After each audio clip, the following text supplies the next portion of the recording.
You know, here about 5 years ago, God was pointing out to me when he appeared to Moses and spoke to him from the burning bush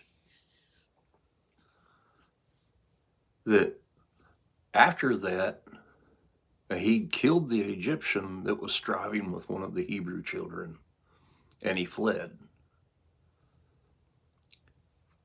And 40 years later, the calling on Moses' life from 40 years before was fulfilled. God spoke to Moses 40 years later, saying, "Those that seek your life are dead,"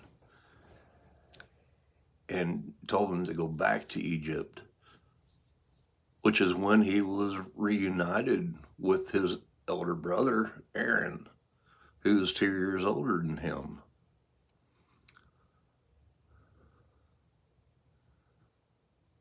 And I say that because the calling that God puts on your life, and this is what Paul is getting at, whatever your calling is, wait on it.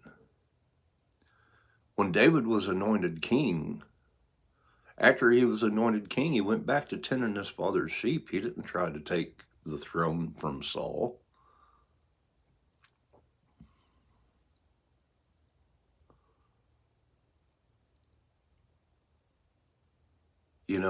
Just so many people try to fulfill God's call in their life on their own.